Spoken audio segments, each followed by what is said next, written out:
வணக்கம். ஜோதிடர் சேலம் உமாராணி. இன்றைய பதிவு. இன்னைக்கு பார்க்குற பதிவு என்ன அப்படின்னா, இந்து லக்கினம் தரும் ராஜயோகமும் இந்து லக்கினம் எப்படி இருந்தால் யோக பலன் கிடைக்கும் பற்றி இந்த பதிவில் பார்க்கலாங்க.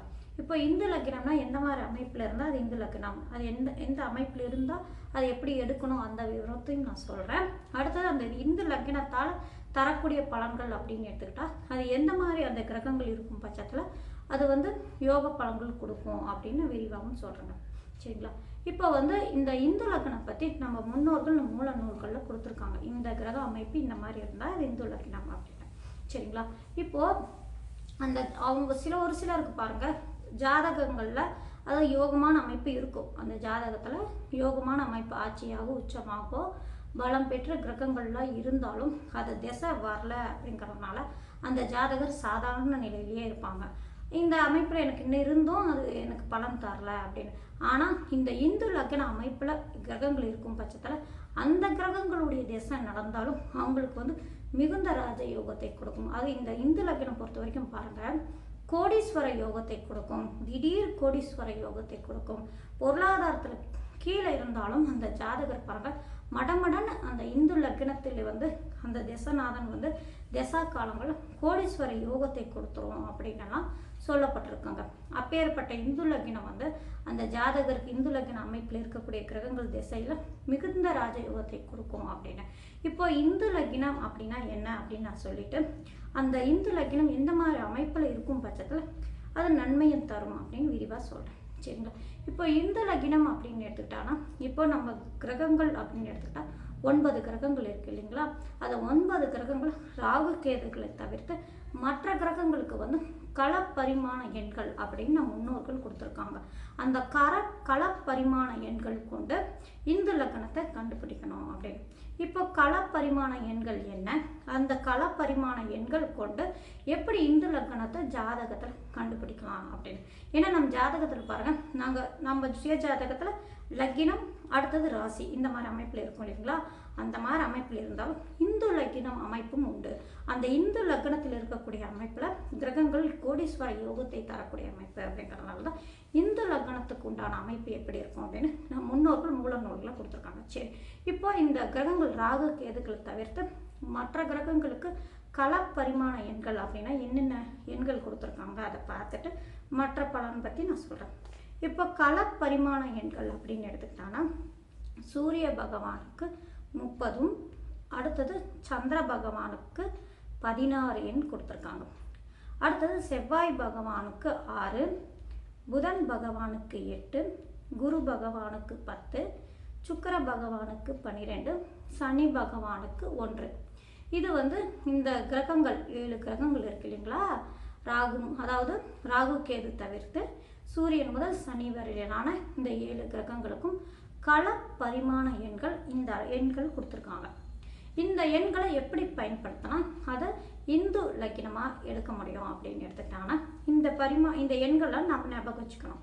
இந்த எண்களை பாருங்கள், அவங்களுடைய சுய ஜாதகத்தில் லக்னத்துக்கு இருந்து எண்ணி வரும் பட்சத்தில் 9ஆம் வீட்டு எண்ணுக்குரியவர் யார் அப்படின்னு எடுத்து அந்த கிரகத்துக்கு உண்டான எண்ணை எடுத்துக்கணும். சரிங்களா? அதாவது லக்னத்திலிருந்து 9ஆம் அதிபதியுடைய எண்ணையும் அதே போல் ராசிக்கு 9ஆம் எண்ணுக்குடைய கிரகத்துக்குடைய எண்ணையும் எடுத்து அதை ரெண்டையும் கூட்டிக்கணும். சரிங்களா? ராசிக்கு 9ஆம் அதிபதியும் லக்னத்துக்கு 9ஆம் அதிபதியுடைய அந்த கிரகத்துடைய எண்ணையும் எடுத்து களப்பரிமாண எண் கொடுத்துருக்காங்க இல்லைங்களா? அந்த எண்ணையும் எடுத்து இரண்டையும் கூட்டி அதில் 12ஆல் வகுத்து மீதி வர எண்ணையும் அந்த ராசி சந்திரன் இருக்காங்க இல்லைங்களா?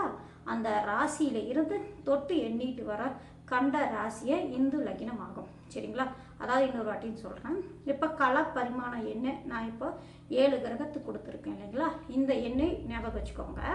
இப்போ உங்களுடைய ஜாதகத்தில் லக்னத்துக்கு 9க்குரிய கிரகம் யாரோ அந்த கிரகத்தை எடுத்துக்கோங்க. அந்த கிரகத்துக்கு உண்டான களப்பரிமாண எண்ணையும் எடுத்துக்கோங்க.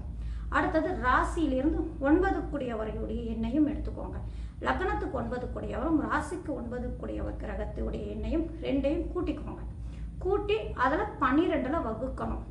12ல் வகுத்து மீதி வரக்கூடிய எண்ணை எடுத்து அந்த ராசியில இருந்து நம்ம தொட்டு எண்ணிட்டு வரும் பட்சத்தில் அது எந்த இடத்துல நிற்கிதோ அந்த முடியுதோ அந்த ராசியே இந்து லக்னம் ஆகுங்க. இதுதான் இந்து லக்னம் காணும் முறையாகும். சரிங்களா? இந்த அமைப்புல தான் இந்து லக்னத்தை எடுக்கணும் அப்படின்னு. இப்போ இந்த ராசி வந்து பாருங்க, எந்த மாதிரி அமைப்புல இந்து லக்னம் எந்த மாதிரி அமைப்புல இருந்தால் திடீர் கோடீஸ்வர யோகத்தை கொடுக்கும், தன்னுடைய திசையில மிகுதியான யோகத்தை கொடுக்கும் அப்படின்னு சொல்லப்பட்டிருக்காங்க.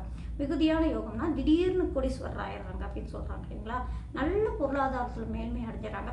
சொந்த தொழில் ஏதாவது செஞ்சுட்டு இருக்காங்கன்னா படப்படன்னு வந்து பணம் சேர்ந்துருதுப்பா அப்படின்னு சொல்றாங்களா? அந்த மாதிரிலாம் திடீர்னு வசதி வாய்ப்பெல்லாம் வருதுன்னா அவங்களுடைய ஜாதகத்துல இந்த இந்து லக்னத்தில் இருக்கக்கூடிய கிரகங்கள் வந்து அவங்களுக்கு அந்த திசை நடக்கும்போது அவங்களுக்கு கோடீஸ்வர யோகத்தை கொடுக்கும்.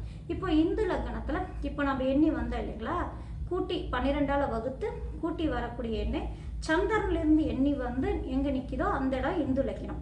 அந்த இந்து லக்னத்தில் வந்து அந்த இந்து லக்ன அதிபதி எந்த நிலையில் இருக்காங்கன்னு பாருங்கள்.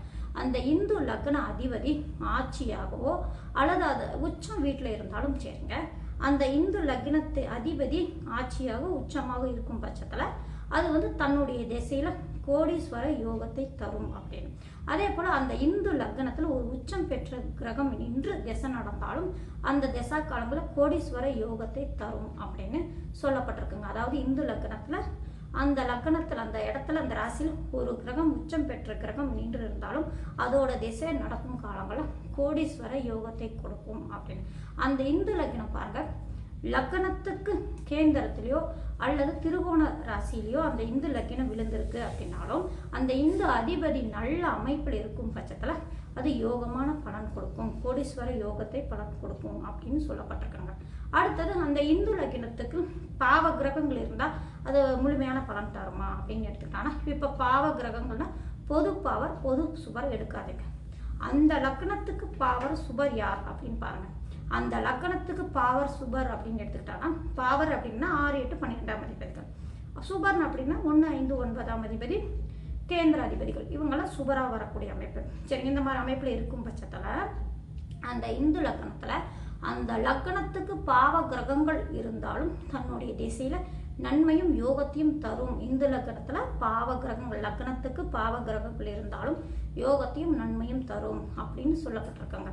அதே மாதிரி அமைப்புல இந்த இந்து லக்னத்துல வந்து அந்த இந்து லக்ன அதிபதி லக்னத்துக்கு மறையாம இருந்தாலும் இந்து லக்ன அதிபதி நல்ல அமைப்புல இருக்காரு, நல்ல யோக பலன் தரும் அப்படின்னு சொல்லப்பட்டிருக்குங்க.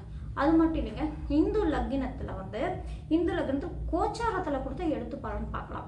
இப்போ இந்து லக்னத்துல கோச்சாரத்தில் சுப கிரகங்கள் வரும் பட்சத்திலையும் நன்மையும் அந்த காலகட்டங்கள்ல அது நன்மையும் தரும் யோகத்தை.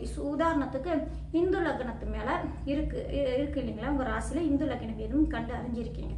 அந்த ராசிக்கு கோச்சாரத்தில் குரு பகவானோ அல்லது உங்களுடைய லக்ன அதிபதியோ அல்லது பஞ்சமாதிபதியோ பாகியாதிபதியோ கோச்சாரத்தில் வரும் காலம் கூட உங்களுக்கு நன்மையை தரக்கூடிய அமைப்பெல்லாம் உண்டு அப்படின்னு கூட சொல்லப்பட்டிருக்குங்க. அந்த அளவுக்கு அந்த இந்து லக்னம் வலுப்படுத்தக்கூடிய அமைப்பு, இந்து லக்னத்தில் இருக்கக்கூடிய கிரகங்களும் சுபராக இருந்தாலும் பாவராக இருந்தாலும் நன்மையும் யோகத்தையும் தரும் அப்படின்னு சொல்லப்பட்டிருக்காங்க. இப்போ இந்து லக்னத்தில் சுபர் பொது பாவர்னு அப்படின்னு எடுத்துக்கிட்டாங்கன்னா, பொது சுபர் அப்படின்னா குரு பகவான். சரிங்களா? குரு பகவான், புதன் பகவான், வளர்பிறை சந்திரன், இவங்கெல்லாம் சுக்கிர பகவான், இவங்கெல்லாம் இருக்கும் பட்சத்தில் அவங்களுடைய திசா காலங்கள் இந்து லக்னத்தில் இருக்கக்கூடிய கிரகங்களுடைய திசா காலங்களில் சுபராக இருக்கும் பட்சத்தில் நன்மையும் யோகத்தையும் தரும். அதுவே அந்த லக்னத்துக்கு சுபராக வரும் பட்சத்தில் பாவ கிரகங்கள் லக்னத்துக்கு சுபராக வரும் பட்சத்தில் அவங்க இருந்தாலும் அந்த இந்து லக்னத்தில் இருக்கும் பட்சத்தில் நன்மையும் யோகத்தையும் தரும் அப்படின்னு சொல்லப்பட்டிருக்குங்க. இப்போ இந்து லக்ன அமைப்பு அப்படின்னு எடுத்துட்டா பாவரும் சுபரும் யாராக இருந்தாலும் அந்த இந்து லக்னத்தில் இருக்கக்கூடிய கிரகத்துடைய திசா காலங்களை கோடீஸ்வர யோகத்தை கொடுக்கும் அப்படின்னு சொல்லப்பட்டிருக்காங்க. சரிங்களா? இதுல வந்து ராகு கேதிய அந்த மூல நூல்கள்ல கொடுக்கலாம். இந்த கிரகங்கள் கலா பரிமாண எண்கள் கொடுத்துருக்காங்க இல்லைங்களா, இந்த கிரகங்கள் இருந்தால் அது யோகத்தையும் நன்மையும் கொடுக்கும். லக்ன பகை கிரகங்கள் இருந்தாலும் கோடீஸ்வர யோகத்தை கொடுக்கும். அதுவே இந்த லக்னத்தில் ஒரு உச்சம் பெற்ற கோள் இருந்துட்டா அதோட திசா காலங்களில் திடீர் கோடீஸ்வர யோகத்தை கொடுத்துரும், திடீர் அதிர்ஷ்டத்தை கொடுக்கும் அப்படின்லாம் சொல்லப்பட்டிருக்குங்க. அது இந்த லக்னத்தில் அதிபதி லக்னத்துக்கு கேந்திரத்தில் திருகோணத்தில் இந்த மாதிரி அமைப்பில் இருந்தாலும் நல்ல அமைப்பில் இருக்கு. இந்து லக்ன அதிபதி அந்த இந்து லக்னத்தையே பார்க்கக்கூடிய அமைப்பில் இருந்தாலும் அதோடைய திசா காலங்களும் நன்மையும் நட்பலன்களும் அதிகமாக தரக்கூடிய அமைப்பு. இப்போ இந்து லக்னம் அப்படின்னு எடுத்துக்கிட்டாங்கன்னா இந்த கள பரிமாண எண்கள் இருக்கு இல்லைங்களா, இந்த எண்களை நம்ம ஞாபகம் வச்சுக்கணும். அடுத்தது அந்த லக்கணத்திலிருந்து 9ஆம் அதிபதியுடைய எண்ணையும் ராசிக்கு 9ஆம் இடத்த அதிபதியுடைய எண்ணையும் கூட்டி அதை 12ஆல் வகுத்து மீதி வரக்கூடிய எண்ணை எடுத்து ராசி சந்திரன் இருக்காங்களே அந்த ராசியிலிருந்து எண்ணி வரணும். எண்ணி வரும் கண்ட ராசியை இந்து லக்னம் ஆகும். அந்த இந்து லக்னத்தில் ஒரு கிரகம் ஆட்சியாகவோ உச்சமாகவோ அல்லது அந்த இந்து அதிபதி ஆட்சியாக உச்சமாகவோ லக்னத்துக்கு கேந்திரத்தில் திருகோணத்தில் இருந்தாலும் தன்னுடைய திசையில கோடீஸ்வர யோகத்தை அதிகமாக தரக்கூடிய வாய்ப்பு உண்டு அப்படின்னு நம்ம முன்னோர்கள் மூல நோக்கில் கொடுத்துருக்காங்க. சரிங்களா? நன்றி, வணக்கம்.